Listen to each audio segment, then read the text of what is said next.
What's going on, world? It's your boy at Big Game James _36, and this is Big Games BS brought to you by thehumidor.com. Thehumidor.com is the go-to website for all things tobacco related.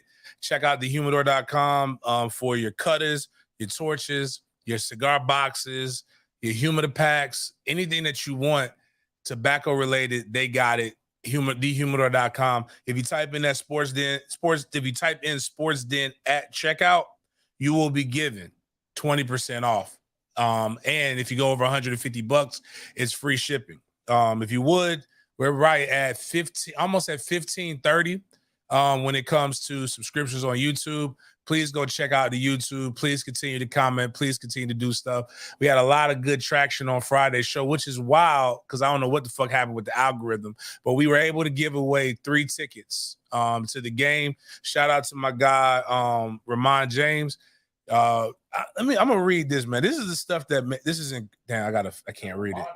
Ramon, give us the phonetic spelling, pronunciation of it, because I want to make sure, because my guy's been listening to us since back in the 1010 Excel days when we was just me and Denny just wilding out. Not sure if anybody was actually listening to the show, but he won those. We had a lot of people vibing, but like the numbers don't reflect the algorithm. That's the shit that bothers me. Luckily, my advertisers don't really care. They care that the few guys actually go out and buy fucking shit. Like, that's what we need, people to buy things. So like, go buy stuff from my sponsors. Go to thehumidor.com. Check out my tailgates. Check out these different things. Much appreciation to everybody else. Today's show is inside of the world's greatest cigar lounge, Goodfellas Cigar Lounge, where it's like Cheers. We got that echo. All right. It's like Cheers with a mob twist. It's like everybody knows your name. We had some stuff go down this past weekend, but it's so lovely how we can self-regulate. It's when the world is going in the right way. Like, because your ass really can't be found in the retention pond if you bring that drama up here.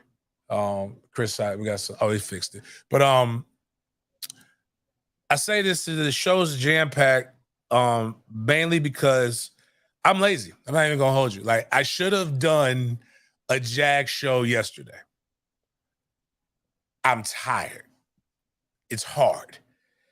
They've been working me, man. You would think on MLK Day, like this is one thing I don't understand about America. The black holidays, we should work black people less. It should be like in the Constitution or something. But like, just like even during the pandemic when the George Floyd stuff happened, do you know what they did to me at the radio station?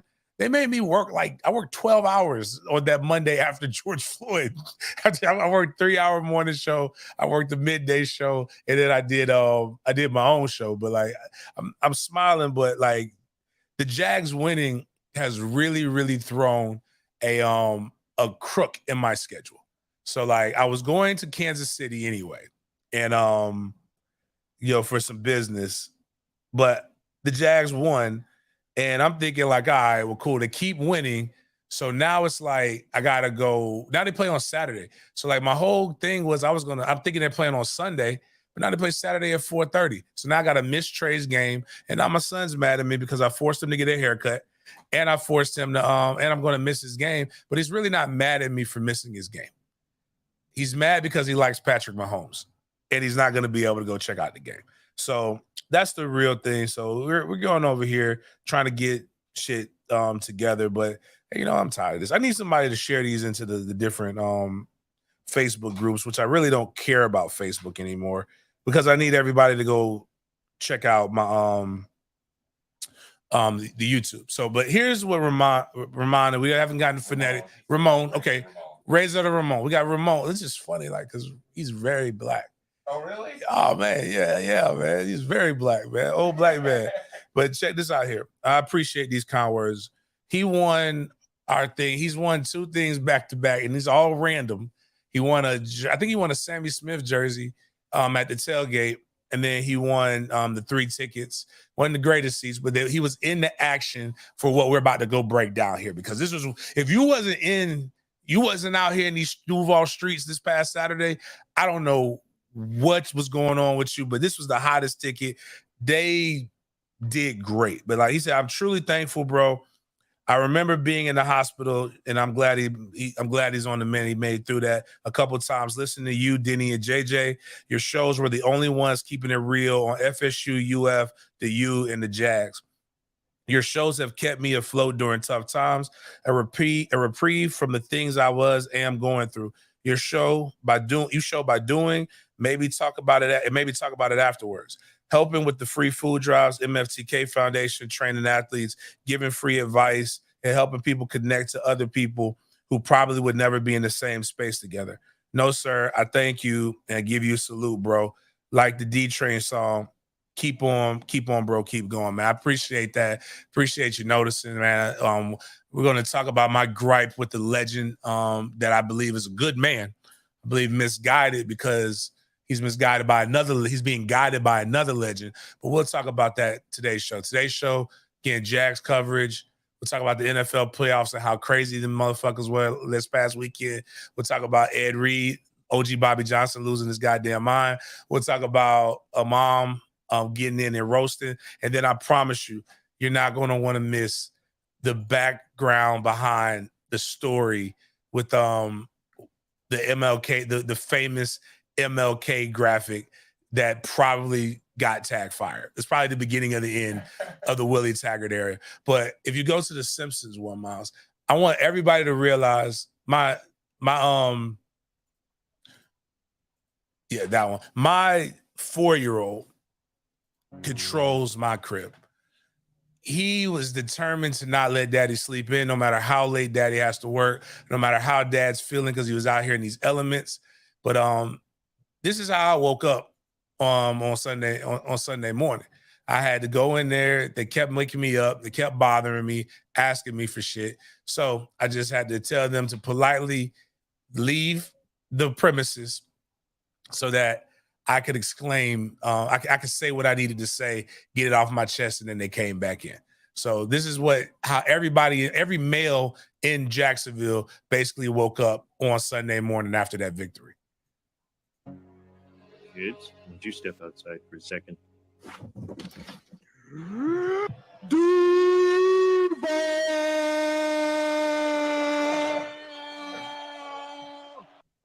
And that's basically what happened right there, guys. Like, it was just collective mayhem, collective madness. It was so dope. Before we get into the breakdown of the game, I just wanted, it was what was crazy about that day. So I was dealing with some stuff on a business side before me and Trey and our game. Shout out to the I-9 Falcons, Mercy Rule Cast. So we played to the standard. Again, it's not about beating others, blowing the other team out. I don't really give a fuck about their self-esteem. I get paid the same amount as all the other coaches. I care about 10 kids' self-esteem, and we run up the score. It's not about running up the score. It's just how we play the game. We do it within the rules. But we're driving to the game. Dad's having to handle business. Dad gets a call from Mayor Curry. Shout out to Lenny. Much appreciated. Lenny Trey's mad because Trey couldn't go to the game. Trey's godfather is the president of the city council, who could have easily got him in the game. He just decided to wait till the Thursday before the game to ask for some goddamn tickets. Like, he got pulled. Anyways, luck would have it. I'm going to be honest with you. This may make me go back on a Saturday, because what happens with sometimes is we bring good memories to establishments, and that helps us continue to go back and support them. And this establishment is going to come out of left field. So a lot of you people understand how I feel about this establishment. But, like, for example, when's the last time you've seen a Happy Meal commercial? You haven't. Your kids get Happy Meals because they brainwashed us, my generation, to believe that this was good. And so now we do the marketing for Happy Meals. Well, anyways, I was hungry. I couldn't get breakfast. I didn't want a burger. I wanted something that wasn't very greasy. So the only thing I could think about was a cold cut. Didn't feel like going to Firehouse. Didn't feel like doing this. So I said, I'm going to get a warm cut. So what did I do? I went to Arby's because I know nobody was going to be there. I could get in and out. I got me 2 beef and cheddars, and I got and they have this peanut butter. They have this Reese's peanut butter cookie. It is delectable. It's the best thing on their fucking menu. And Blake, yes, I went and got some Red Ranch, Blake. So I'm getting here. I'm in the drive-thru. Mayor Curry calls me. Mayor Curry's on speaker. And I like to surprise my son sometimes because I don't want him to feel spoiled. But the problem is the mayor was on speaker. He was like, hey, are you going to the game? I was like, I got to work it. He's like, so I got some extra tickets. Would you like the tickets? So he gave Trey 2 tickets.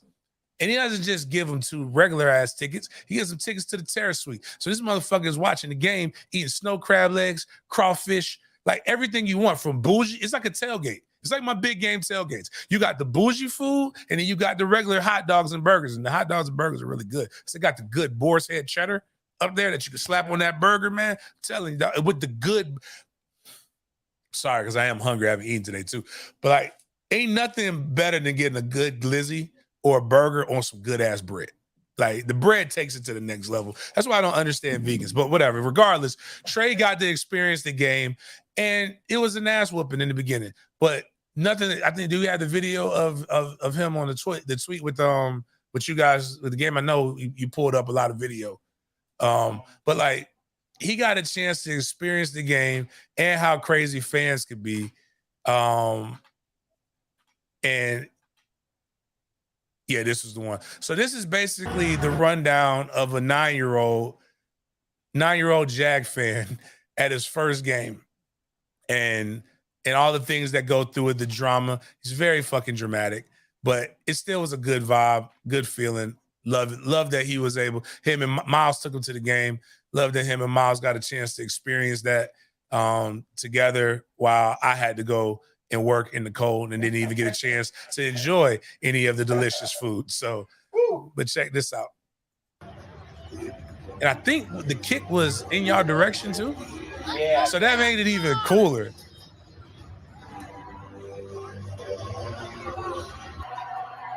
So everybody thinks you want to get on the sideline for the games. That's not where you want to be at. This is a terrace suite. Like you're up high enough to really be able to enjoy the game. Yeah.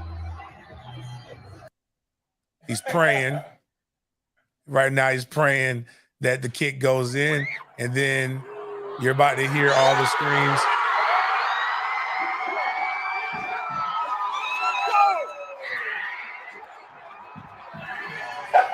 I've never seen him react like that ever. So much emotion. He's so reserved. Yeah, he's so like people don't like. I joke with people. I tell people call me stoic, right? Which I don't. At times I am, but like Trey is everything that I pretend to be. Like Trey is smooth. Trey is super smart. Like even when he called Mayor Curry to thank him for the tickets, he was like, "What fucking adult just called me?" Like he's like, "What 9-year-old?" Everybody who sees him says, "What 9-year-old talks like that?" They've been saying that since he could talk. Like he was just like, why does he have like his thought process? He's extremely logical and all these things. I'm more like Killer. That's why Killer's my favorite. But Trey is who y'all see with Big Game. So it's all true, but it's like Killer is a fullback. Trey is like Killer is going 100 miles per hour. He's running through stuff. He's a bully. He's going to have his way. But that's what I was like. That's what the game was like. Crazy bananas going through it. I have never seen that bad of football played in a half and a team go back and win. Some of the key facts and figures that people need to realize. I'm not sure if there's ever been a team that doesn't have one player in the Pro Bowl win a playoff game. So what we have to realize is the Jacksonville Jaguars don't have a Pro Bowler on their roster right now. Like, so that means that based upon peers and fans nationwide, the Jaguars don't have anybody that's good enough to be an all-star. Like, that's not typically how this should work right here. But bigger than that, I don't think I've ever seen anybody come down from down 27 points to win a game after you've had 4 turnovers and win without causing a turnover. The Jags defense did not cause a turnover. Like, and why is that impressive and important? What people need to realize, it's time. It's a time of, you can post that one. It's time of possession. So, like, if that means every time the Chargers got to go at least 3 down, there's 40 seconds. Like, on each play, it's not like college. It doesn't stop. Like, so they're like, you can literally run the ball when you're up 27, like, and you should win the game. They should have ran out the clock, but they didn't. They scored. Trevor Lawrence, it was destined to be a ass whooping. We just forget the Denny thing. My bad. I wanted to get into it, but we got into all this. It was destined to be an ass whooping from the first play. So, full transparency, last week I watched the game in the press box. This week I watched the game at First Coast News, because what happens is, and again, this is why I just told my buddy Jason, whose show I do with Mark Rogers, he works for NBC in Miami. I said, NBC is determined to fuck my life. And why do you say that, James? Because NBC is who's showing the game, and we're an NBC affiliate. So the minute they're done with coverage, you know who has to pop on and do post game? That means I can't watch the last 5 minutes of the game. So, like, but we're at this. So I watched it at the station. They had a great spread. I get me a Publix sub and some grapes. As anybody was watching my social media, I was fucking them grapes up. I sit down, and I ain't even got good in my seat yet. Trevor Lawrence ball tip interception. I'm like, I don't believe this shit. This is some crazy bullshit right here. So now the defense is on the 20. Then I am an unapologetic. You see me in my colors representing it now. I was ready and reserved to be able to save the broadcast by just saying, hey, this is what happened. If the Jags want to be great, they need to draft more Seminoles, because Asante Samuels, affectionately known as Zont, I have no idea why they call him that, but that's just what people call him, intercepted Trevor Lawrence 3 times in the first quarter. That's not the first interception that he threw, though. He threw 4 interceptions in a quarter, not a half, a quarter. And Zont, I was at a certain point, I'm just like, maybe we should stop targeting this guy. And so for Trevor after the game to post what we just showed, I ain't gonna lie, this famous meme that was like, I ain't gonna lie, they had us in the first half, is amazing. Because, I gotta find this too. Trevor is embodying Duval, and it's smart in only the way that a quarterback can, right? So Mark Brunell is a guy that everybody loves. David Garrard is a guy that everybody loves. These are guys who won playoff games, were part of the program or the franchise when it was winning. But never have I ever heard, because now they were younger then, and now they're old men now. Have I heard people say, man, I fucks with Mark. Mark was just chilling. You know what Trevor did after the game? Trevor was hungry. So what did Trevor do? He did what most, and he's not from Florida. Now he's from the A, so he can vibe with this. But what did Trevor do? Trevor ass went to fucking Waffle House after the game and just said, man, you know what? With the crew. I'm like, if that ain't Duval, I don't know what is. These people are going to love him. He's going to be a rock star. All he has to do is keep winning. So Trevor comes out, and again, they play like shit the first half. Defense, I don't blame them as much, because at the end of the day, they can stop them, but it's really hard when you keep giving the other offense the ball inside the 50 with guys like Justin Herbert and a good running game. And they have some good wide receivers. Keenan Allen was doing his thing. They're tight. Austin Eckler is really, really good. They got some good pieces, but you don't give good pieces that kind of opportunities to continue to fuck you up. So I was sitting there, and my man Chris Porter, I don't know who this lady is. I can't, forgive me. I don't work with people. I come in during football season, and I work the night shift of Sundays, of the weekend shift, right? So I don't know everybody else, but everybody was there. It's like when there's a major hurricane, they bring everybody to the news station. But man, this news anchor lady never lost faith. Her ass was in that bitch like, we're going to win. We're going to do this. Chris is like, man, Chris is trying to figure out what the fuck we're going to do. So I say all that to say is that I sat and I saw us driving for what felt like a meaningless touchdown to end the first half. But then they scored, and I saw the ease in which when Trevor stops throwing the ball to Asante Samuel, they can move the ball. So, like, I deduced if we don't throw interceptions and we score here and we stop them and we go down and score, because they got the ball back the beginning of the second half. If we stop them and we drive down and we score a touchdown, this game could get weird.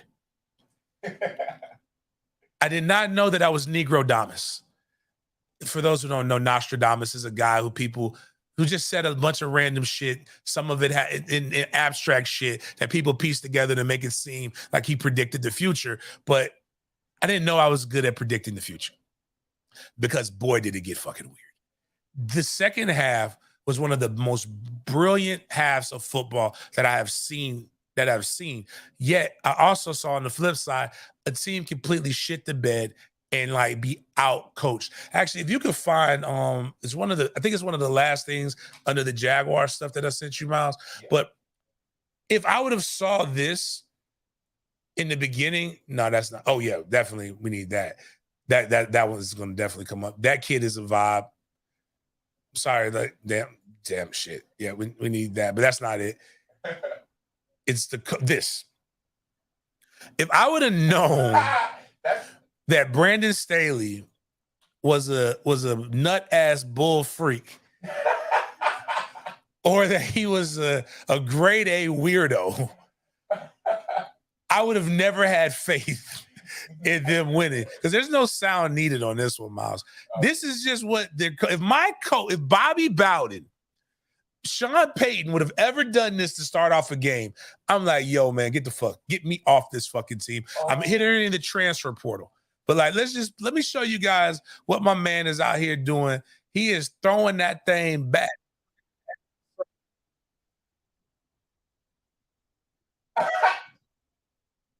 I got back issues too, but this is stuff that you should do in the privacy of your own home.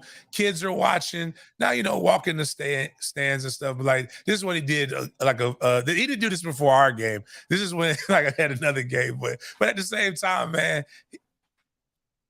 again, no judgment, right? What people do in the privacy of their own home is what people do in the privacy of their own home. But I don't believe men should be arching their back and throwing that thing in a circle in public. Yeah. Like, it's just, I've heard of things like pegging and all this other shit. I'm not into that. But like, people are worried about restrooms and what kids are going to see. Like, I'm worried about my son seeing this and being exposed to this. This is weird. But you gotta arch like the logo. But to their credit, they're in California. Weird shit happens in California.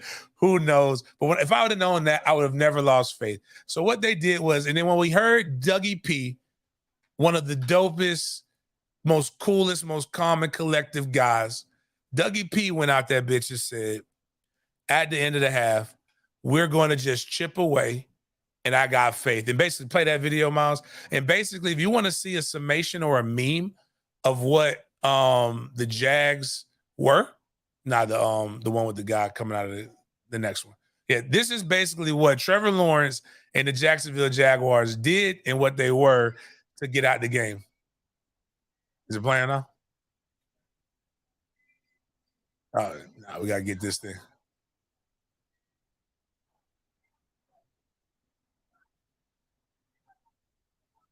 Put the smoke bomb on them. I haven't seen this dude in years.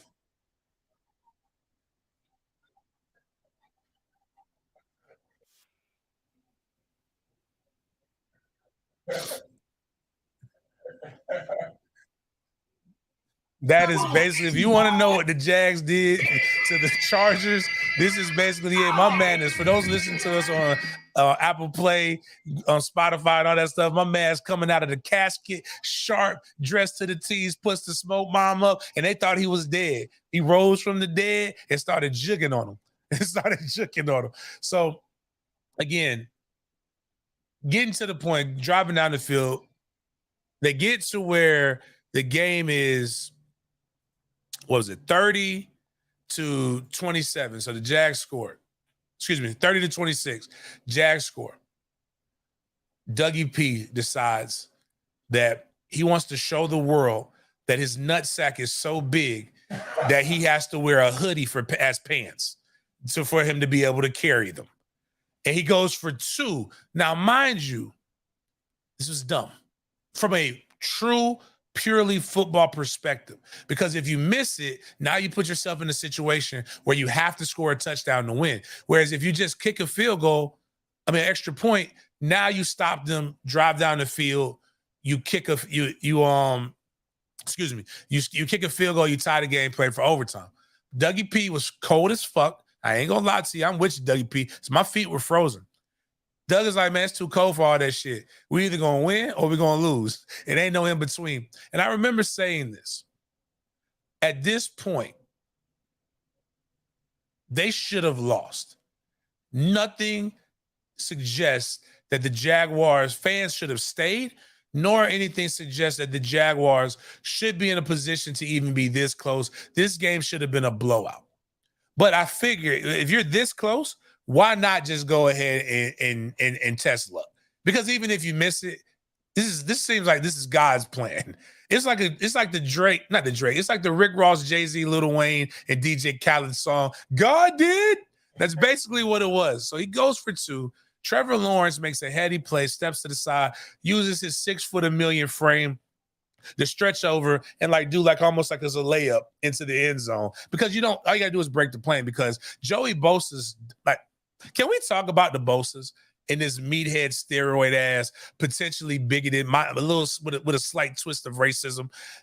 I don't know what the fuck was going on with him and this black official, but I feel like this motherfucker said something to try this black official. I ain't never seen, usually the only time we see you guys in black and white is when you're behind bars. The only time, I ain't never seen a gorilla be a referee. It just felt like, because the stuff that he said, it looks like he should have just don't throw the flag. But obviously, Joey, I want to know what Joey Bosa said that was so bad that this man kept fucking it up.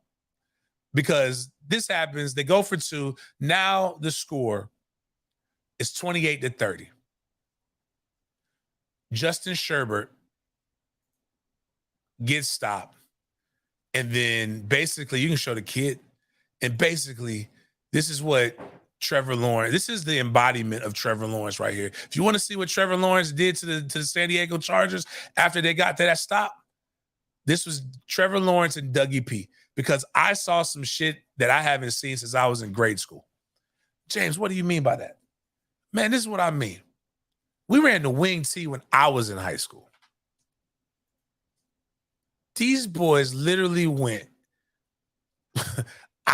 under center, 3 backs, and they ran a buck fucking sweep. Nobody has ran. The defensive coordinator was probably like, what? The defense was like, what the fuck are we watching right now?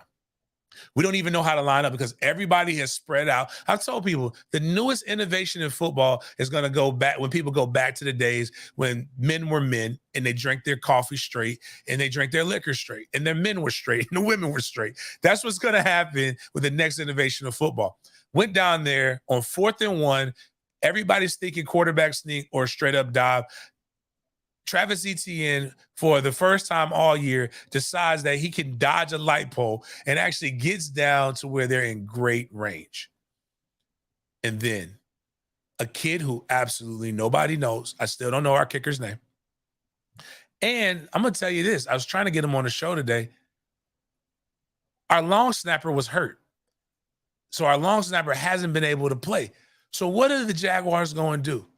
They get a Super Bowl champion, a veteran long snapper who played at Florida State when I was at Florida State. Wow. By the name of Garrison Sanborn. So you have a snapper who hasn't been your long snapper all year. You have a new kicker when we've had all kinds of kicking walls. Remember last year, we was taking motherfuckers off the street to kick. And with ice in his veins, 36 yards away, gets there. Now, mind you, you say it's not that big of a deal. The Chargers kicker made a 50-yard field goal before, and he missed one that was at the same distance to be able to set the Jaguars up for this win. And boy, was it so glorious. The city was lit. Everybody was lit. People were running around the news station. Everybody was screaming Duval. There was peace in the Middle East, or out east. There was peace out east, Jacksonville. You know, like I think the murder rate froze for a day. There was a pact between gangs that said, "Hey, Duval's winning, so like, hey, no beefs until we're out of the playoffs." And it was just miraculous, to where even the old heads had to like get involved with this. So we got a video of my guy. And this guy is known for being on Hard Knocks, having the trainer slap him because he has to taste blood before it goes out. But this was the old heads in Shad Khan's suite at the game. My guy, Big John Henderson. I think Big John was a little excited. I don't know if that's an understatement or not. But let's see. How you feeling? How was Big John feeling after this game? Let's push that play button on that. Y'all can hear this. The heart of a fucking Jaguar. The fucking heart of a Jaguar.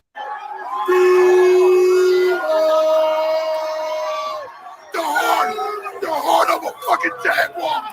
The fucking heart of a Jaguar. Yeah, I'm gonna be honest with you. Big John is an amazing guy. I'm worried about his heart. Extremely nice. I play poker with Big John. I don't want to ever harm Big John. But I keep that 380 from Green Acres because I don't want to shoot him. I don't want to shoot him with the 9 or the Glock, right? Or the pump, because I don't want to kill him. But at the same time, if this big motherfucker comes at you, like, you kind of need some help, man. You need reinforcements. I just want him to get the point. That's all. But Big John's awesome, man. Big John was geeked up. Miles, you got that Future video. This was me.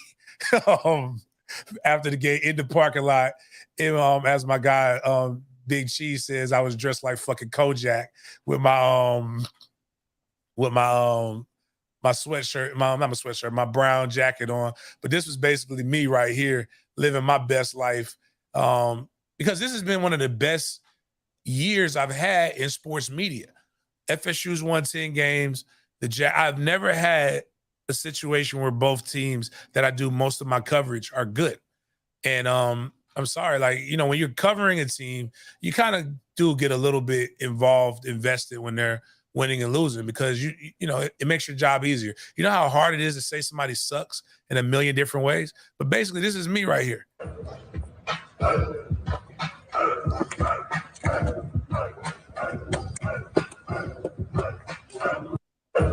You gotta get your jerk on, man, when you're in a situation where I'm sorry, like, as I get older, I know this probably makes me toxic and everybody, but I love that Russell Wilson isn't playing well.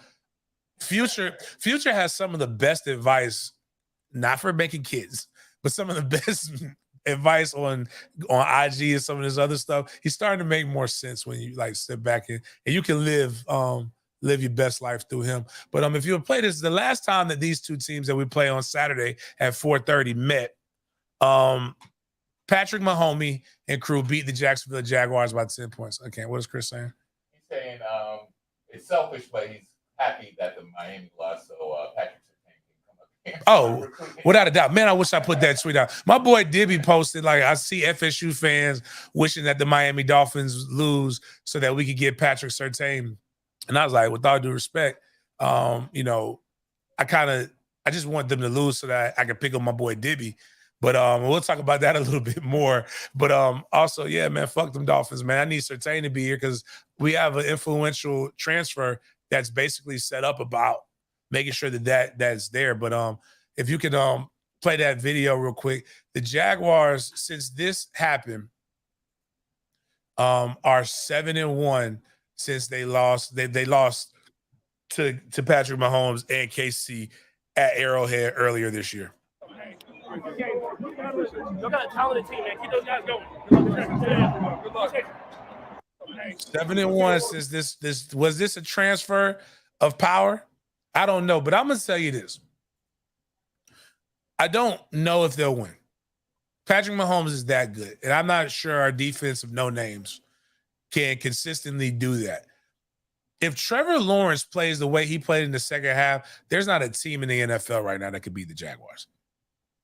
These boys are hot. And after watching the NFL playoffs these last couple of days, like seeing, like I thought Josh Allen was that guy. I thought Joe Burrow was that guy. But these are two guys that almost lost to backup quarterbacks. Not just backup quarterbacks, like third string. Like, we don't know who the fuck this kid was for the Dolphins. And I'm going to be honest with you. If you watch that Ravens game, I'm not sure that I found out he was hurt. But before I knew he was hurt, I wasn't even sure if this young man was throwing with the right hand. Like, he literally could not throw a pass. And it really came to a Hail Mary tip ball that they almost caught that would have taken them out of the playoffs and would have fucked up my whole weekend, because the Ravens would have gone to Kansas City, and then I would have probably had to go to Buffalo. Not Buffalo. Yeah, Buffalo, because Buffalo beat. But yeah. Yeah, so like that's basically the gist of that. But there was some other themes that just get really weird. So like listen, they got the one people who made this dumbass comment because Trevor's made a very popular euphemism that he said, like that one right here, where he stated that you couldn't have written a better script. So now there's this we all have certain conspiracies we believe in. I think that makes you a good logical person, that you have a little bit of, what do you call, doubt of everything. But to think that the NFL, who has consistently shown they hate Jacksonville, would script for them to beat out one of the quarterbacks that they have anointed as one of the next guys makes absolutely no sense. Do you understand how improbable it was for this to happen? Nobody gives up 27 points. The players, even if you think that, all right, the referees will make calls towards certain players, go back and look at the flag count and look at the calls. Right. The Jaguars weren't getting any of these things. You think a guy's going to miss a short field goal and not the long one? Like, at a certain point, I'm going to start telling you people the same thing, because black women do this all. I'm just going to say, just say you hate black women. Like, when people don't have a good retort, like when on Twitter, when black women don't have anything else to say, they always like, just say you hate black women. And I'm like, no, I think this bitch is lying, maybe, or not. Like, just the game. You know who lost that game? The coach who was out here twerking and throwing that thing in a circle. It is, like I just said, man, it is fucking impossible. It should be impossible to not get a turnover. Hold on, let me see. How many plays? Y'all making me look up this box score now, man, because I am intrigued by all of this. I can only imagine what's going to happen tonight where the Cowboys play the Bucks. So with this box score here, I'm going to go team stats. They got 3 sacks too. Which was wild. They ran 69 plays. You know how many plays the Jazz ran? 70. They won the time of possession battle. This is an anomaly. This should not have happened. But that's because their coach is ass. And he should not have, and it should not have even had an opportunity. The Jags were 2 for 10 on third down, 2 for 3 on fourth down, though. Rushing yards was the key, though. So 117 yards rushing for the Jags to the 6-7 for the San Diego Chargers. Needless to say, we're all very, very happy that this happened. And I was trying to find out some more good stuff that we could talk about with this game, but I just don't really know how much more invested or how much more you guys could you want to know, because this was just, if you're in the city of Jacksonville and you missed this, shame on you. You should not be buy season tickets. The one thing I will say about this team right now is that if they can continue to go on a run, if they will do some, like if they come out and they you know, win the first couple games, they should be popping. So off of this to the rest of the NFL, says I got Ed Reed, but we'll skip that to the NFL playoffs. I'm gonna go with the most important stuff first. I am starting, and this kind of will get into feed into my area. I'm starting to get tired of us old heads. Jay-Z on his album, he stated, "Old heads stop acting brand new, like Tupac ain't have a nose ring to." You hear people say, "Why these boys dress like this? Why these boys act like this? Why these boys act like that? Why these kids? These kids just do whatever." But it's up to, oh my bad, I meant to post that. We'll talk about that. I'll get to that. I'll be in my head o'clock. We have got to start not gatekeeping, but explaining the culture and why guys do things to the fan base or fans who aren't 100% sure why things are the way that they are. The NFL, you are a commodity. So I will say this. If Lamar Jackson is playing for the Baltimore Ravens, they beat the fuck out of the Cincinnati Bengals. But Lamar Jackson is hurt, and it was due to something. He doesn't have a contract. And people are really out here. If it should be a picture, it might be at the bottom of the notes. Yeah, that one. So you can put, if we could get that on the screen.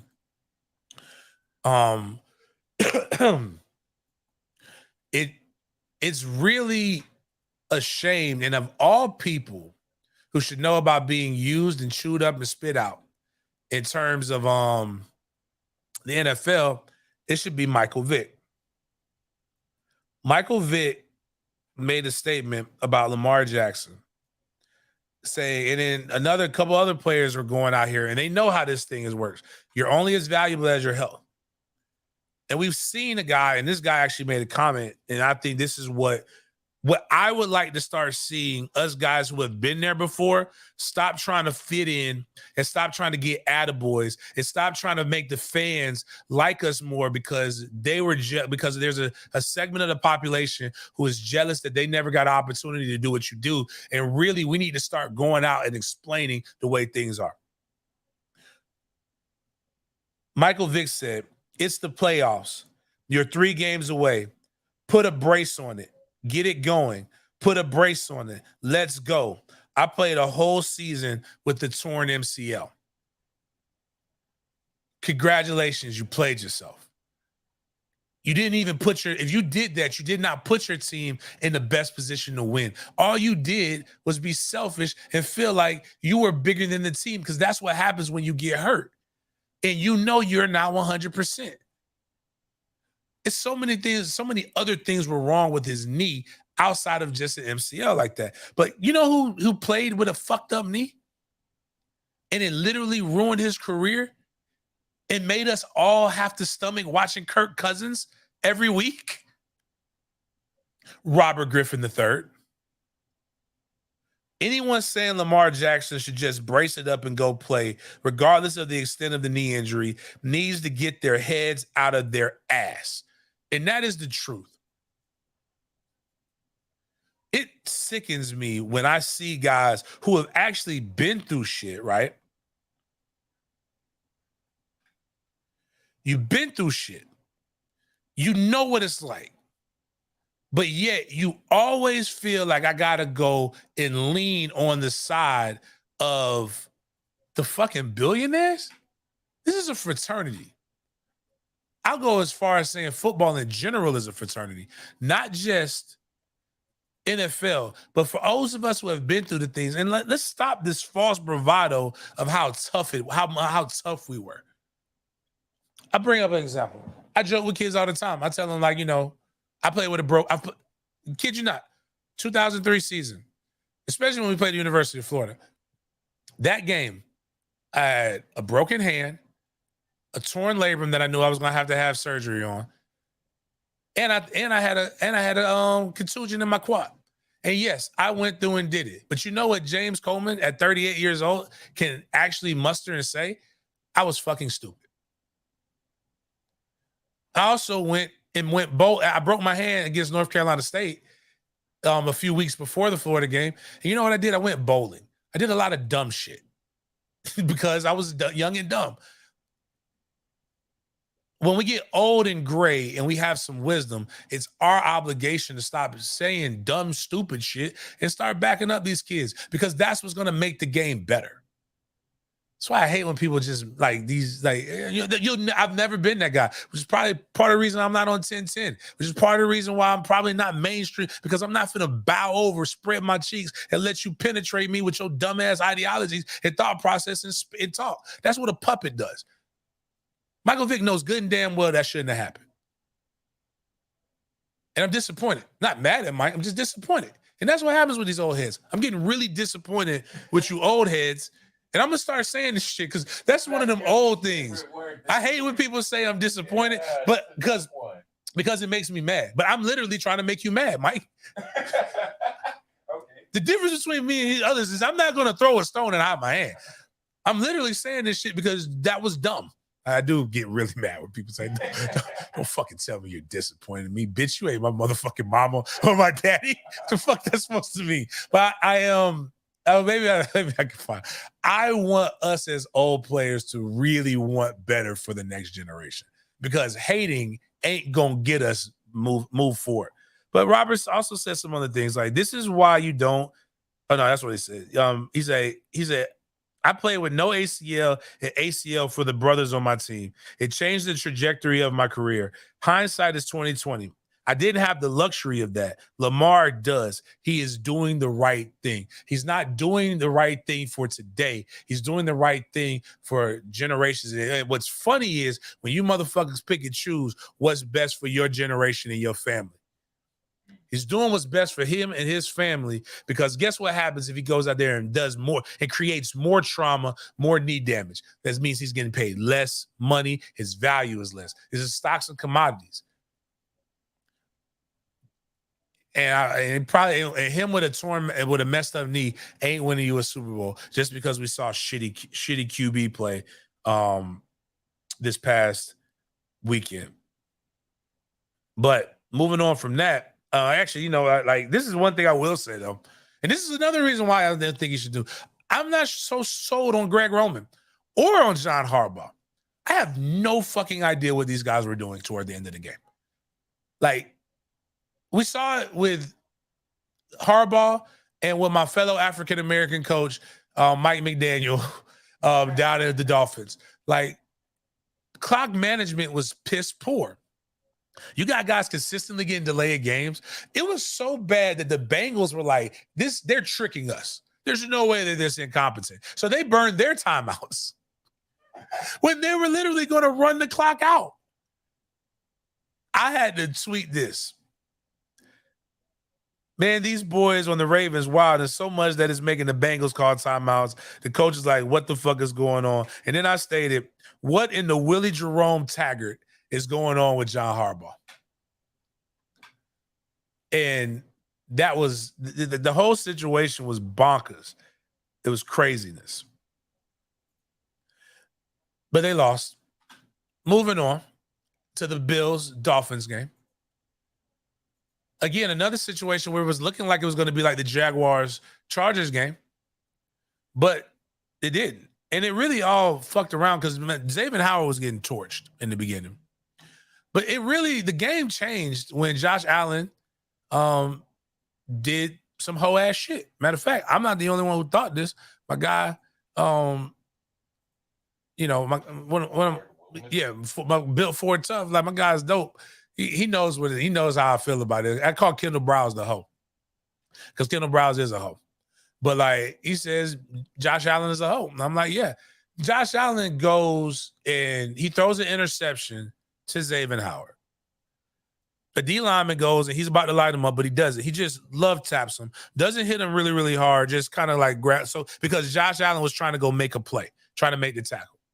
So he gets a little bit mad and he pushes him and shoves him, and the guy shoves him back and basically starts a fucking brawl and then walks away like he didn't do anything. And then you people defending them. You could be a Bills fan, but like, let's again, 2023, let's call out hoe behavior, bitch made ass behavior. Nothing wrong with this. The motherfucker was a hoe. And he should have got his ass whooped. But he started to brawl. Nothing worse than a person who starts the fight, then walks away and ain't getting no scars. And everybody else out here getting their asses whipped. But it was so bad that, you know, like Chris was just talking about, FSU fans when Patrick Surtain coming in. My boy, click on the first thing on this, and then we'll play the video. My boy Dibby defends two people stronger than his own kids. No, I meant like with the video, if you go down, you'll see it was a quote tweet. My boy Dibby defends Xavier Howard. It's the Dibby do this one. Xavier Howard and Tua Tagalong like they're his own kids. And when I saw Dibby do this, I'm like, actually, I'll just read it. I was like, Dibby is fed up. He said, Trey X, he is done. He basically has no desire since he signed his contract. And I basically said this because I found this. This is going to be one of my quotes for 2023. We got to get this sound right here. I don't really like this guy. I don't think he's as funny as everybody else thinks. But it's the fat dude, Drewski. Go ahead, play the video. But this right here is basically what Dibby said with his whole chest. Because Dibby's also going to the church. Love it. But this is what he basically told Xavier Howard right here. And I can't, you're not going to convince me otherwise. Oh, hey, keep spit shining them bitches. Keep that shit sucker free, nigga. Give a fuck. Get what? I love you, boy. And keep God in your life, fuck, nigga. Do it. Oh, It's the last part. Keep God in your life. I'm sorry, that's just funny. Like, it's just hilarious. That's gonna be my phrase in 2023. Because people are gonna be like, wait a minute, big game saying that keep God in your life. Fuck, boy. But Dibby was so mad. And I'm gonna be honest with you, this is how you know our friendship is good. I come from bullies. My father's a bully. Deep down inside, my mother is a bully. And I'm going to talk about how this one mom reminds me of my mother. My grandmother is definitely a bully. Nothing makes bullies happier than when we know we got under your skin. So to see Dibby's pain brought joy to my heart. It made my weekend even better. But the AFC playoffs, which I thought were going to be, again, exponentially better, turned out that it wasn't.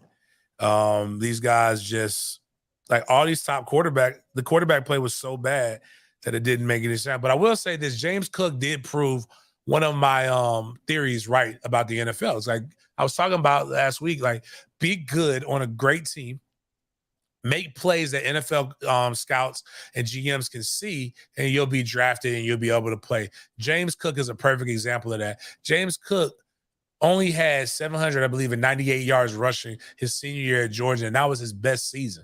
And he was drafted, and he was a major factor in the run game for the Buffalo Bills. So, like, it makes me continue to wish that a certain player who I really, really like would have gave Florida State one more chance. But if we can go, Miles, it was something with the Jaguars that I meant to bring up. And this is funny because me and Miles got talked into by his nephew to bet $50 on the Jags. And it was looking like he was going to lose $50 until they came in. And then I made a statement. I was like, man, I wonder if anybody was crazy enough to bet at half. And I wonder what the payout would be. Well, it turns out there are individuals on this earth who have enough money that they just want to throw it away. I pray to God one day I get to the point where I'm as confident and as dumb enough to be able to say, you know, I got damn near $12,000 that I just want to blow. And this young man, or whoever he is, I don't know, he could be an old man, he decided that he had money to blow. Trying to find out what's the tweet? Darren Rovell. Darren Rovell. Okay, I gotta try to find because I want to be able to. Okay, here we go. So this guy doesn't say his name. The Chargers went up 27-0. He bet. My bad. I said 12.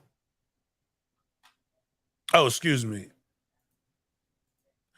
It was the worst. It was the opposite of it. My bad. I thought this man bet Like he just wanted to make a quick $1,100. My bad. He put $1.4 million on the Chargers winning when they were up 27-0. This is bad luck. Let's talk about bad beat.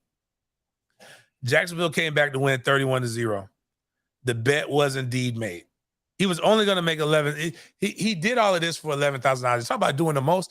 I thought he bet $11,000 and won 1.4. I was going to say, wow. You stupid motherfucker, boy. God damn, boy. But again, I pray to have money where I can be stupid and just say, you know what? Got 1.4 million to blow. That's like that Drake song. Drake used to be better back in the day. He had the Money to Blow song. Really loved that. The song was actually really, really good. All in all, NFL playoffs, really, really good. Getting into my Hate O'Clock. Hate O'Clock brought to you by Green Acres Sporting Goods. Green Acres is a go-to outdoor shop. Hey, you know what? If you have an aggressive outdoor plan, you got plenty of space and things that you need to clear off, go to Green Acres Sporting Goods. They got things. You can set up a nice little rifle range. You can set out a shooting range. They have coolers. They have safes. They have all kinds of things for you to do some spring cleaning or just get some, buy some shit that you need. Go to them. They got to get your 2A. I believe it's important for every American this year to get their Second Amendment right on. They have 1 hour, really easy, go in and out of your lunch break. You don't need to bring a gun. They have everything there for you to be able to pass their gun safety class, which gets you the opportunity to be able to go buy your permit. It's very important. Get your permit so that the cool thing about your permit, when you have a permit, you can walk in, buy a gun, and leave out the same day. If not, 3-day background check, nothing wrong with that, but just saying you get to go and do some stuff. Green Acres Sporting Goods has all your needs there for you. Love it. Those guys are really, really dope.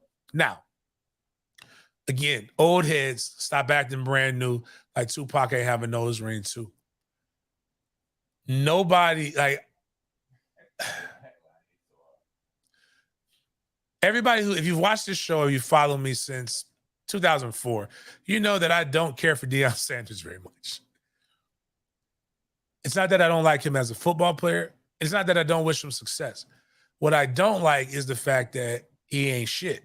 And what's really bothering me with old heads these days is we are judging young men and women probably on the other side, but I'm a man, so I can only speak from a man perspective.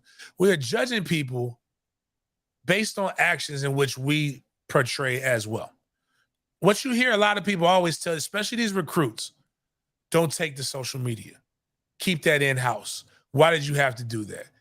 Yet, some of you guys and this isn't just to Ed Reed, but this is to you people who defend all of this shit. At any given point, you have such a hard time correcting the adult, but you're always bashing and correcting the young man. Who's in charge of the kids? Who's making sure that the young men are doing what the young men are supposed to do? It's supposed to be our jobs. But what we're doing is we're becoming emotional. We are that's the next thing. So if you go up before NFL playoffs to Ed Reed, we're becoming emotional. We're letting things play out on social media. You're seeing the old heads who have had their moment in the sun doing more detriment than what any of us could ever imagine a young kid doing.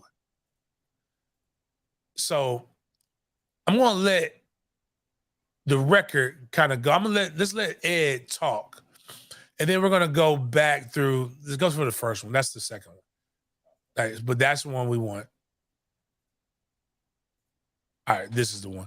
So it started off with Ed Reed taking to social media and stressing that Prime wasn't wrong about what he was saying. All HBCUs need help because the people who are running it, broken mentalities out here. So let's play this and it will go into what the fuck is wrong with these people. And at a certain point, we got to figure out what we want to do with HBCUs. Prime was not wrong about what he was saying. All y'all out there with y'all opinions, full of crap, don't know shit. But needless to say, I just pulled up to work. Try to We're going to try to help y'all too, man, because I know a lot of HBCUs need help. I'm just here to help here first. I see it all too clearly. All our HBCUs need help. HBCUs need help. And they need help because of the people who's running it. Broken mentalities out here. I'm going to leave y'all with that, man. I got to get in the office. That's the first part of it. It wasn't really overly bad. But before I continue, y'all be blessed out there. I want people to realize this. What would happen? I think too many times with sports, we place people on a pedestal. Think about your individual job right now today. What happens if you take to social media and you critique your boss in this manner? I'll tell you what's going to happen. Your ass will be fired. Period. But you feel like, oh yeah, he's telling it how it is. What about any of this is going to help them? I'm going to be honest with you. You know what all of this does? Makes me not want to send my son to an HBCU. That's what the head of a program, the most visible face of a university has to say about the university. But go on to the next rant. Because this one is the one that really was wild, that one.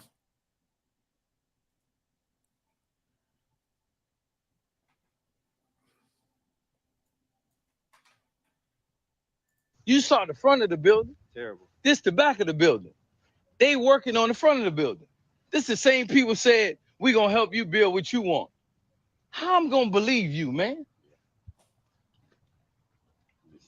How I'm gonna believe them? Didn't I tell you I don't trust nobody? I'm coming over giving them the same passion and they smiling and laughing in my face. This shit ain't funny.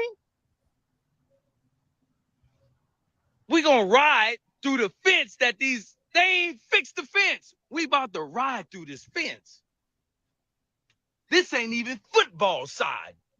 This ain't even the football side. And y'all talking about Madden at my Uncle Prime. Y'all mad at Deion, mad at Prime. This shit is every HBCU.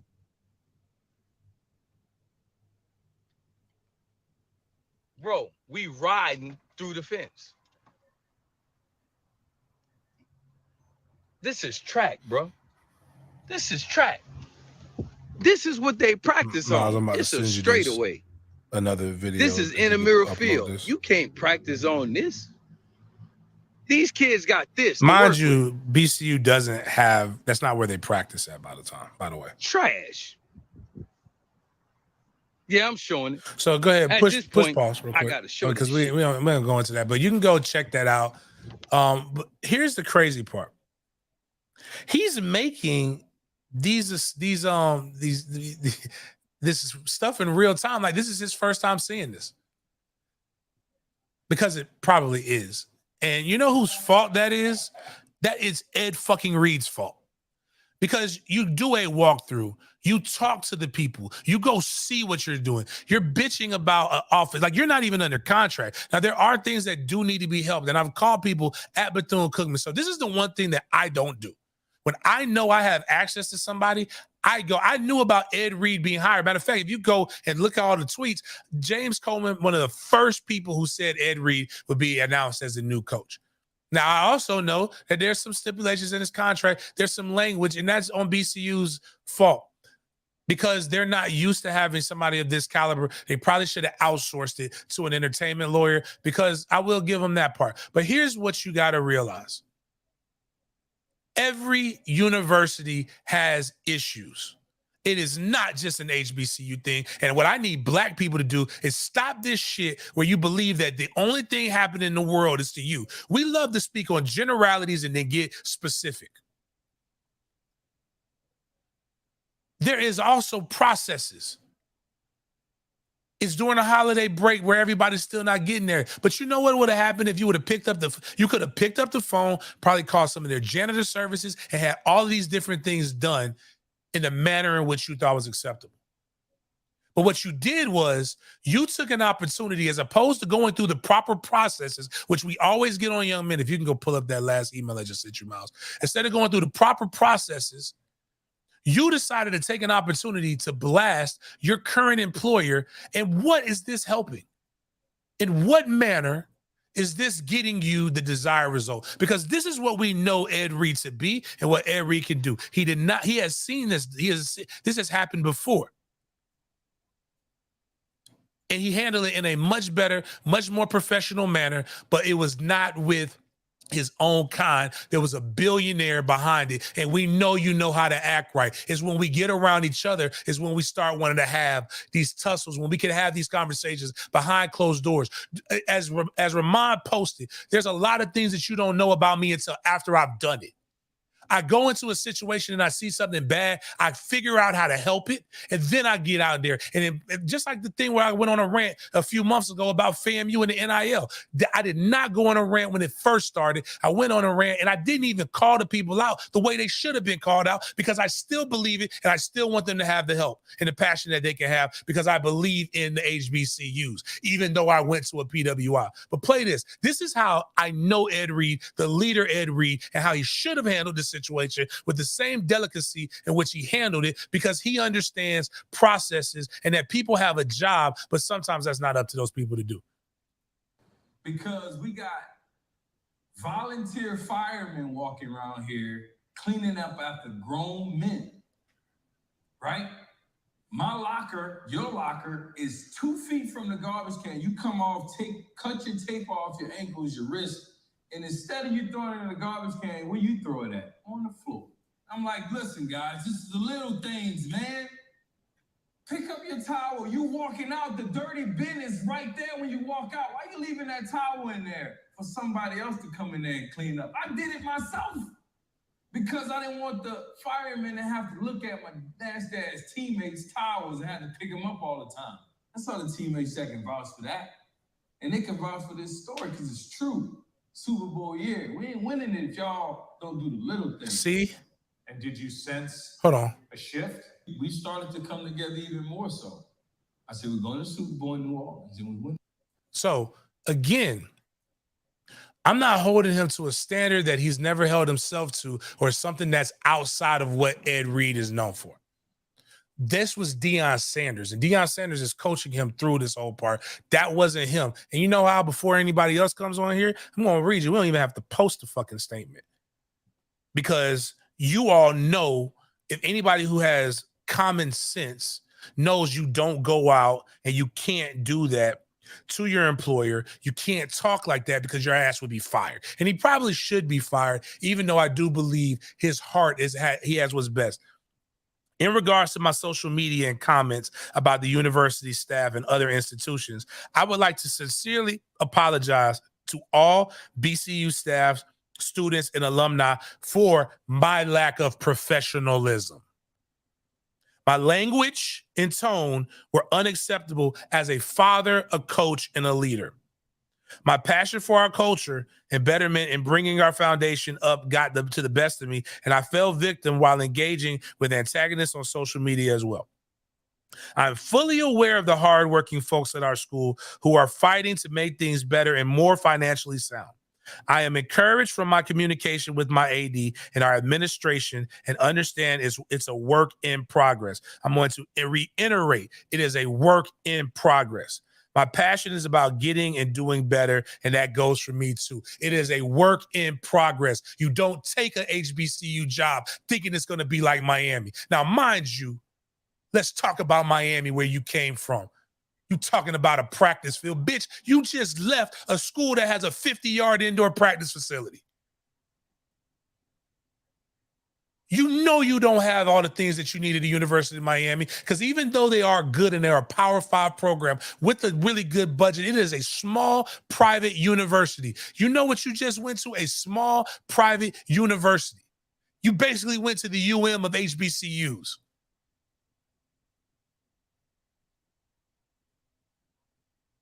You got a lying-ass Cuban down there that you know is lying, but you ain't had that energy for them. And you know what? Nobody would hire your ass. That HBCU that you had all that smoke for, the only ones came knocking on your door saying, we want to give you a chance. That's the problem. The problem is that you knew what you were signing up for. You know what the issues are. You're coming to change the issues. And instead of being the leader that we know you to be and the leader that they need you to be, you're out here trying to throw dirt on it because you think that's what's hot. That's what them jits do. That's why the jits do it. Because they see y'all do it. And then what happens is, it's not him per se, it's the adults who are fucking jock watchers, jock sniffers, hoping that he gonna let them, like, what's the saying? He ain't gonna let you fuck, dog. You know that shit wrong.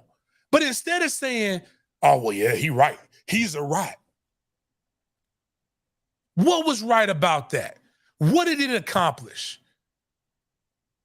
To quote the greatest person that all you stupid motherfuckers was out here saying is so woke. He's coming here to shake it up. He's going to change things. Kanye dumbass ain't did a goddamn thing, but he did have some bars when he did have fucking sense. Don't ever fix your lips like collagen to say something where you're going to end up apologizing. I then hollering it. Y'all know I hate that. Because if you meant it and you said it with your whole chest, then fucking mean it. But anybody with common sense knew exactly what was about to happen. You're going to get called to the principal's office, and the principal going to say, you better. Matter of fact, he ain't even probably write that statement. They probably wrote that motherfucker for him.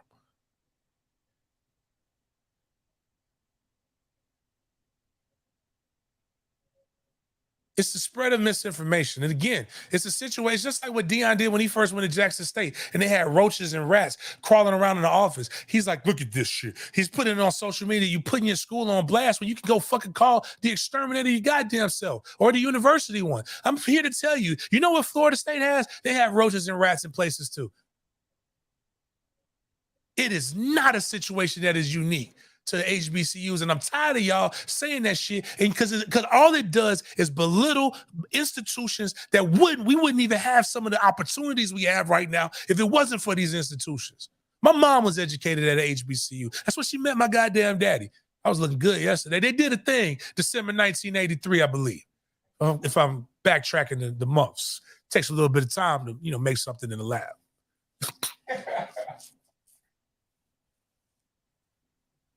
I know administrators at HBCUs. I know people over at Bethune-Cookman that want to do things the right way. Where was y'all at? Matter of fact, you know what? You know what I did? When I found out they was here in Jacksonville and was struggling and somebody reached out to me, I didn't go on social media and say, look at this shit. These guys out here, they so broke, they can't afford a goddamn pregame meal. No, what I did was I went and raised the fucking money to be able to get them something because that's what we do for our people. We find the problem and we come up and become solutions fucking oriented. The problem is everybody wants to run to social media with the problems and then have an opinion and then do think pieces. And then the problem is that some of y'all are so fucking pussies. And I'm saying that as a pussy because you are being a pussy. You're a pussy because when confronted with facts and logic, all you want to do now is say, oh, well, it ain't that bad. You just wanted to clean office. Bitch, clean your office or call somebody to come clean it. Imagine how I told somebody, do you understand what's going on? What would you think of me, James Coleman, if I come on social media one day and I'm going on a rant about a motherfucking office? You're going to think my CTE is flourishing. But again, you take these jobs with the understanding that it is a work in progress and you know it's going to take time to change because if it was perfect, your ass wouldn't be there. That's the one thing people got to realize. They would not have fired or had issues with the other one if things were right. But now what do you want to do with recruiting? You don't like it there. Why would I like it there? You're going to, why not us? Bitch, you don't want to be there. And we know matter of fact, perfect example. Remember everybody was saying, oh, JSU was shorting Deion's check. Where the lawsuit at? I'll wait. Because they weren't shorting his check. You just want to be able to it's again, crabs in the barrel mentality. One, it's not a crab's natural habitat. And two, in order for that crab to be able to get to the top of the barrel, he's got to push down a bunch of other crabs to be able to get to it. And that's what people don't talk about with that damn euphemism. is that in order for that crab to be able to almost get out of the top of the bucket, he's got to push other crabs down that look just like him, that are in the same predicament. So you can't get mad when one reaches back up and snatches your stupid ass down when you stepped on it to get there. Embrace the opportunity, raise the funds, be the change in what you want to see, and stop this. And again, I'm going to go in another thing. Remember the FAMU academic scandal? This is the thing? Where did they go? To social media, right? Them boys made a fucking video like with the sad ass music and shit in the background. You know what I'm saying? Like the for 50 cents a day, you can feed a colored kid in Africa, the type of shit. Like, yeah, you know, like they had that music playing. Had people thinking that there was some incompetent compliance officers. Ironically, 3 white women that work in FAMU's compliance office, they had people thinking that these white women fuck these colored boys over. Nobody did the follow-up on it, right? All you saw was 30 players ineligible, right? Or something, 27 players ineligible, right? Mind you that nobody went and saw that there were still 20 players ineligible for FAMU. Yet they got glowing reviews from the NCAA, meaning the NCAA said there was nothing wrong with what compliance was doing. Those women did their job. Then you know what they would say, oh, if we had an athletic director, this wouldn't happen. So they hire an athletic director. You know what the athletic director does? Retains the 3 people who had the academic scandal. What does that tell me? It tells me it's bullshit and that people ran to social media to try to make something happen in their favor, as opposed to being the adult and the leader and taking the responsibility and the ownership. Because you know what happens? You know how fucking hard it is to not have progress toward graduation. I'll tell you, in a COVID year, mind you, all progress toward graduation states is that when you were in your senior year, you have to have 75% of your degree completed up to that point. Now, why do I say in a COVID year? Because if you're a redshirt senior, that means that's your second fucking senior year. And that means if you're a COVID senior, you know what that means? That means that's your third fucking senior year. So that means your dumb ass ain't passing classes. That's what that means. But it's somebody else's fault.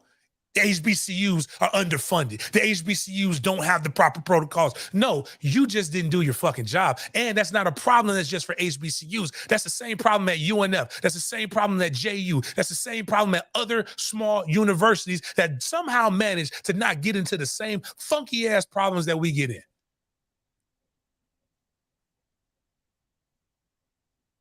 But yet people want to come out there and post fucking think pieces without going and asking the fucking questions. And what's problem is with some of y'all is y'all know who to talk to. And if you don't know who to talk to personally, you know who to call that can call somebody.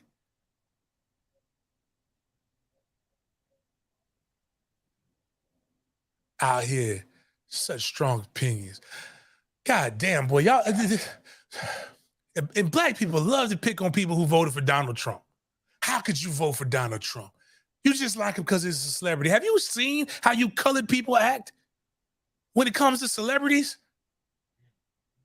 You believe everything a celebrity says just because a celebrity said it in the exact same manner, even if it doesn't make sense. Even if you know it to not be that kind of way. Even if you took half a brain, half of a second to step back and say, let me think about what's going on. And that's not to say that there aren't issues, but what there is to say is that we know that there is a proper way to handle them. Social media and putting somebody on blast should be the last thing. And before anybody says, James, what if he exhausted every opportunity? Bitch, you've been there for less than 2 weeks. And you already bitching about this.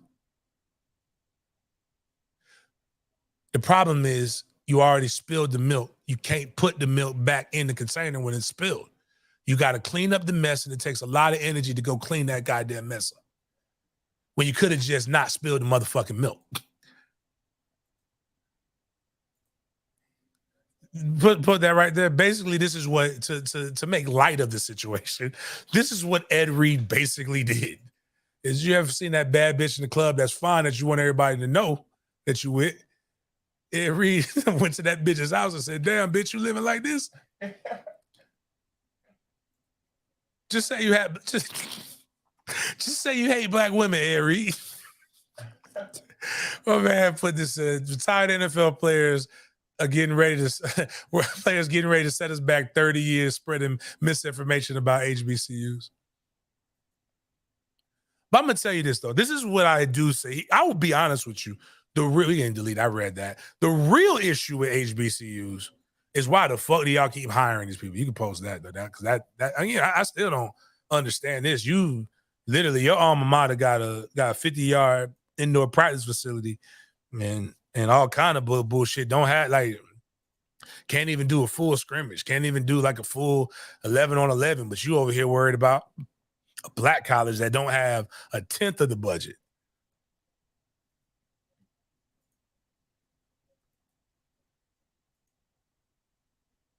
I just don't know. But what I will say is what HBCUs need to do, though, a better job of is we're gonna go to the MLK story because I didn't realize we're going over. But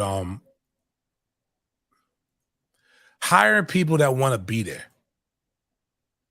Hiring people that are really willing to go through the process, that understand what they're doing and understand the opportunity.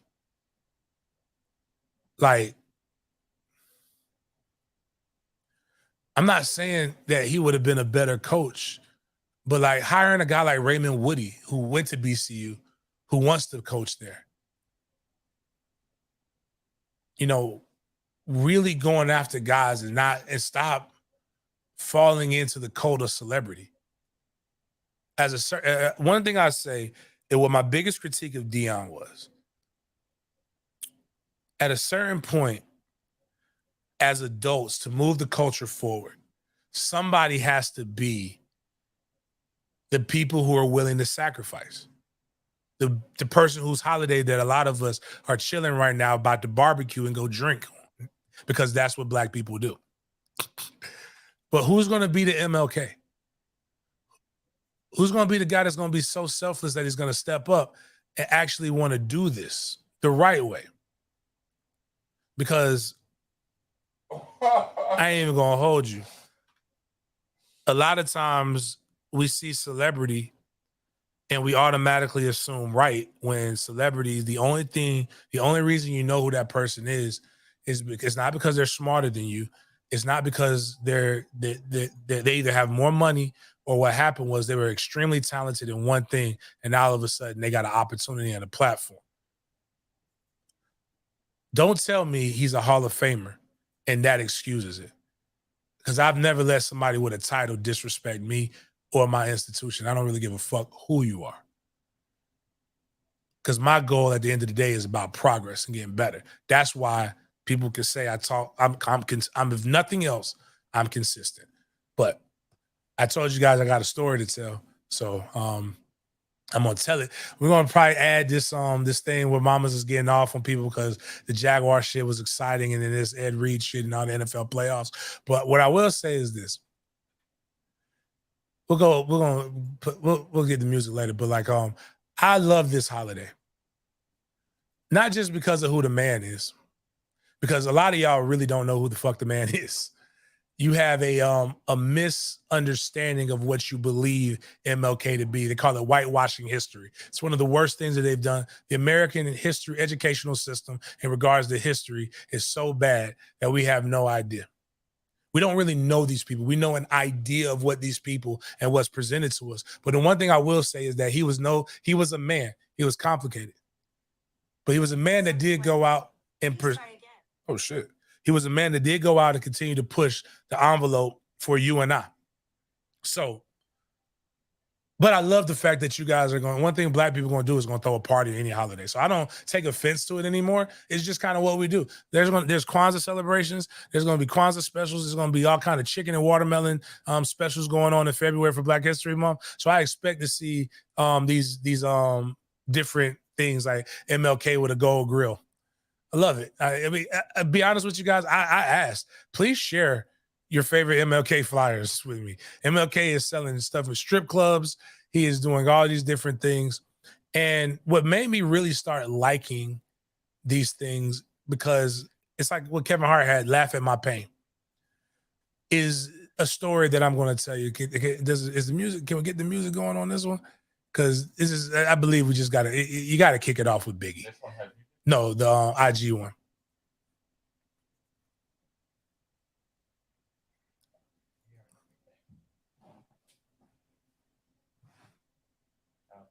All right, well, cool. Did we have it on the Did you save it on the Roadcaster? The Biggie song? Oh yeah. Yeah, let's just go ahead and play that then, because I don't even care. I have to. We can keep that up, but we have to. This is literally. We might start doing segments like this as much as possible, but we have to play Biggie's "I Got a Story to Tell." Is it playing? Okay, all right, cool. I know it's on the Roadcaster, so I don't hear it. But here's a story of the worst MLK meme of all time. Willie, and this is the end of a black man's tenure at a PWI. This is why I say the things I say about Deion and others, because you know if you were at a white school and you acted very niggardry, you'd be fired. And this is perfect proof is what Willie Taggart did here. Not Willie Taggart's fault, but no command presence. Willie Taggart had an assistant by the name of Turbo. Turbo's job was to do, like right now, Turbo's job was to create all the graphics. So when you see like these recruiting graphics where guys commit and things like that, there's a department at most universities, but Tag's budget was so slim that he hired one guy, and Turbo actually did have some talent, even though they did contract them out to other different people. But what Tag said was, I want an MLK graphic. I want to get a good MLK graphic. I want to put something out there. So Tag put that to there, and Turbo went to work. He said, I got an idea. I'm going to take a guy who is against capitalism, and I'm going to put a big-ass, oversized fucking Nike glove on him with the do something graphic on it. So with all of this, Turbo creates this idea. And what happens is sometimes when you know you have something fly, something fresh, you want to, before you give it to the big man, you got to tell your homeboys, right? So I remember I got a text, my boy, I won't say who it was, but he texted me, he says, hey man, you ain't gonna believe this shit. He sends this to me before it's public. I'm like, man, what the fuck is this? Who okayed this? And he was just like, this is what Turbo wants to put out. I said, he can't put that out. He said, man, we told him, man, that was stupid. Don't put that out. I said, don't even bring that to Tag. So he told one person, tells another person. You know what that person tells him? This is a terrible idea. Please don't put this out. This is dumb. Then he goes to another person. You know how you keep going to people and they keep telling you the same thing, but you're trying to find that one person to tell you what you want to do? That's what Turbo basically did. Then Turbo goes and says, you know what? Fuck these guys. They're haters. They don't understand the vision. Tag gave me the Florida State's first black coach. He's going to be pegged as the first black coach to win a national championship. We're going to revolutionize the MLK meme department. So he goes and he gives it. He shows Tag. Tag cusses his ass out. Says, what the fuck is this? Don't do this. I know. So what does Turbo do, who's in charge of the Florida State Twitter at that time? Before he puts it on that account, he puts it on his own personal account because I got sent the tweet. And I said, I can't believe this motherfucker put this shit out. Then in order to double down, this motherfucker puts it on the official FSU football account. So now across the nation, you'll see people with MLK pictures, the colors in the background, and just a quote. This man decided to take one of the most iconic MLK pictures with his hands stretched out in a Nike glove. That's not even his hand. It wasn't even photoshopped well. It makes MLK look like he's wearing size XXX gloves with the do something. It's a situation where I had to tell somebody that a current FSU graphics person had nothing to do with that. Like explain it to them. FSU fans every year, rivals consistently post this to us and bring this to our attention to let us know that, hey, you guys did something dumb. And I believe that this was the beginning of the end. The beginning of the end was losing to Virginia Tech. But this is really when the whites started looking at themselves and being like, we can't have this guy around. This guy is just not good for us. Love ending shows on some little things. But one thing I do want people to realize is that bigger than anything else, MLK was a father. He was a phenomenal man. He had hoes. But a lot of times is at the end of the day, it's kind of like what Dave Chappelle said about Bill Cosby, which is a little bit different, but like, did the hoes outweigh what MLK was actually doing with the people? And like, can you take these things away from people? So again, ladies, I want y'all to realize, or even men, when y'all realize it, outside, unless they've had all their people at once, like the lady who was on train day, the police officer, just because they get, just if they're 75 to 85% of a good person, do you really want to throw them away in this market, in this economy, with the dating pool the way it is? I think not. If you got an MLK, let MLK have some hoes. That's all I'm saying. On that note, man, I appreciate you guys for chopping it up with me. We went a little bit over. There's some other things I want to get into, but man, Jags in the playoffs. Check me out on coverage for Jags against KC. Appreciate y'all chopping it up with me. See you guys next time.